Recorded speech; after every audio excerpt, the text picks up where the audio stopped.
NCERT exercise problem को solve करेंगे बच्चों, और चैप्टर का नाम है इलेक्ट्रोकेमिस्ट्री। न्यूमेरिकल तभी बनेगा जब कंसेप्ट क्लियर रहेगा, और कंसेप्ट क्लियर रखने के लिए जितना भी टॉपिक पढ़ा है बच्चों सबको देखिए, शुरू से देखिएगा, आसानी से आपको समझ में आएगा, है ना।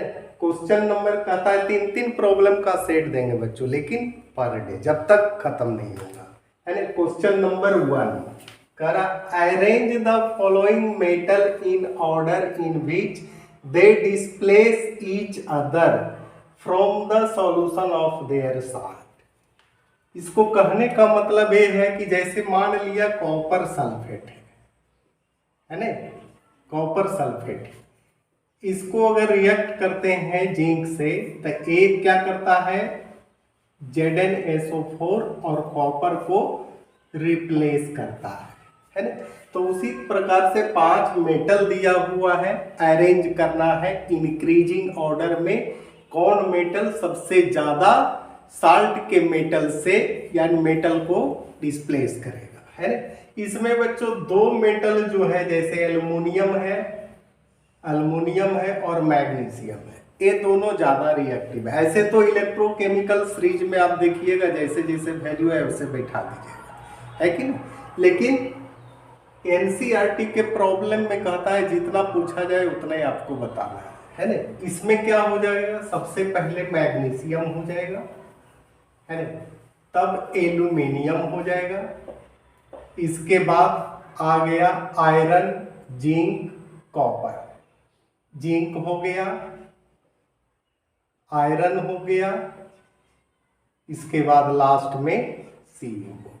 यानी ये मैग्नीशियम जो है चारों के साल्ट से, है ना, मेटल को डिस्प्लेस करेगा।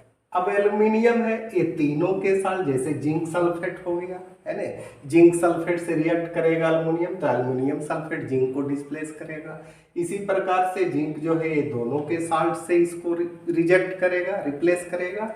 यही इसका आंसर हुआ बच्चों, यानी मैग्नीशियम इंक्रीजिंग ऑर्डर इधर से होगा। दूसरा सवाल कर रहा है, given the standard electrode potential, है ना, बहुत हाफ सेल रिएक्शन है, रिडक्शन पोटेंशियल जिसको इलेक्ट्रोड पोटेंशियल भी कहते हैं, तो कहता है उसका वैल्यू दिया हुआ है स्टैंडर्ड इलेक्ट्रोड पोटेंशियल, है ना।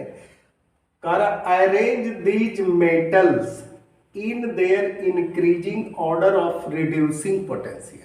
कहता है इसको अरेंज करना है, कैसे अरेंज करना है, रिड्यूसिंग पावर के बढ़ते हुए क्रम में, है ना।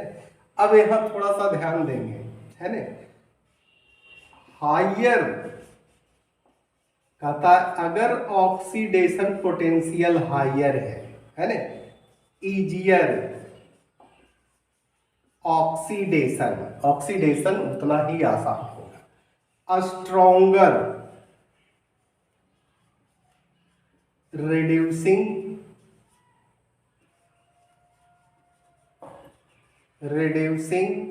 पावर, है ना। इसको याद रखिएगा, ये आसानी से आपका सॉल्व होगा।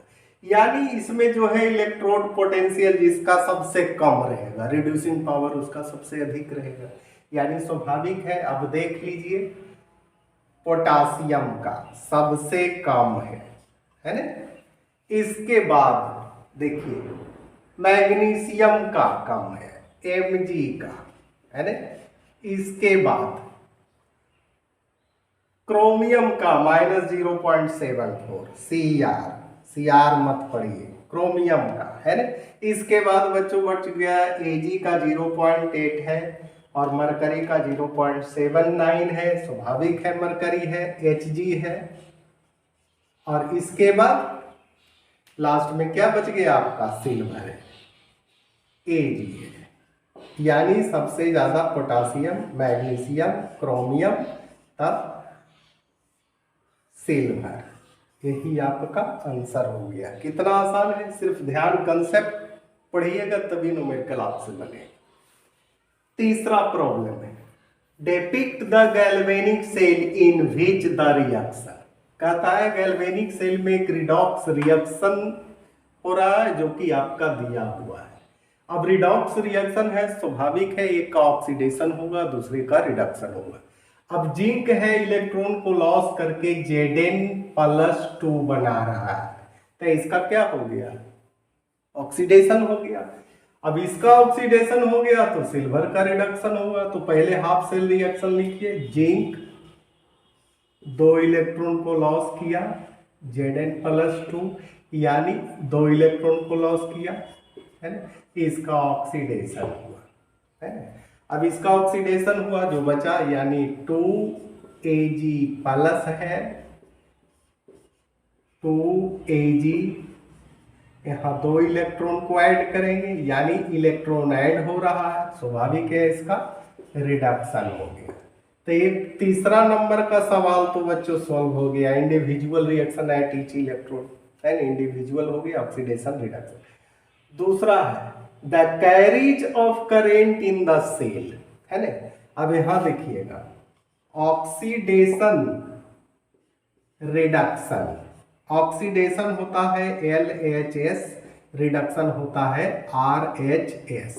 इलेक्ट्रॉन का फ्लो होता है किधर, LHS to RHS, लेकिन करंट जो होता है रिवर्स हो जाएगा, RHS to LHS। यही इसका आंसर हो गया बच्चों दूसरा। इसके बाद कहता है which of the following electrode is negatively charge, कहता है कि ये दोनों में किस इलेक्ट्रोड का चार्ज निगेटिवली है। स्वाभाविक है, जिंक का ऑक्सीडेशन हो रहा है तो उसका होगा, यानी पहला में हो जाएगा Zn